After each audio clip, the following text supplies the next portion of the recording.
और महिलाएं काफी परेशान हो जाती है। जो इनफर्टिलिटी के केस रहते हैं उसमें पेशेंट बहुत ही ज्यादा पैनिक रहता है और वो चाहता है कि किसी भी तरह से मैं गर्भ धारण कर लूं। तो सबसे पहले हम हेमपुष्पा सिरप के बारे में बात करेंगे। हेमपुष्पा सिरप हम कौन से महिलाओं को रिकमेंड करते हैं?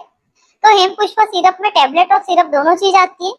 उसमें अगर आप छोटा पैक लेंगे तो उसमें 24 टेबलेट आते हैं और बड़े पैक में सिरप भी बड़ी आती है और टेबलेट भी ज्यादा आती है। तो हेमपुष्पा सिरप हम कौन सी महिलाओं को रिकमेंड करते हैं? जैसे कि किसी महिला को खून की कमी है, बहुत ज्यादा चिड़चिड़ापन रहता है, पीरियड इरेगुलर है यानी कि पीरियड टाइम टू टाइम नहीं आते, या कई बार पीरियड तो टाइम पे आते हैं पर कभी जल्दी आ जाते, कभी लेट आ जाते, कभी पीरियड बंद नहीं होते, कभी स्कैंटी पीरियड्स की प्रॉब्लम रहती है कि मैडम पीरियड खुल के नहीं आते। अधिकतर हम लोग देखते हैं कि जिन महिलाओं को पीरियड खुल करके नहीं आते उनको भी बच्चा ठहरने में बड़ी मुश्किल होती है, क्योंकि उसका मेन कारण ये रहता है कि एंडोमेट्रियम की लाइनिंग अगर पतली है तो पीरियड खुल के नहीं आएंगे, और एंडोमेट्रियम की लाइनिंग की जो मोटाई है वो सही नहीं रहेगी तो फिर आपका बच्चा चिपक नहीं पाएगा, इम्प्लांटेशन फेल हो जाएगा। तो कई बार एक मेन रीजन ये भी देखा जाता है कि जिन महिलाओं की एंडोमेट्रियम की लाइनिंग सही साट नहीं बन रही उनको गर्भधारण नहीं होता है।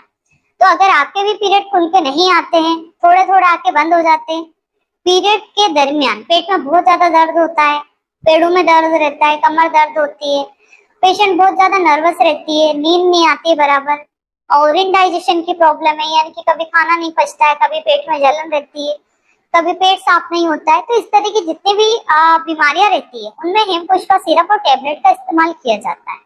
अब यहाँ पे ये सवाल भी आता है कि मैडम मैं सिरप तो पी लूंगी पर मैं टेबलेट नहीं खाऊंगी, तो आपको सिरप और टेबलेट दोनों ही लेना है, तभी जाके आपको अच्छा रिजल्ट मिलेगा।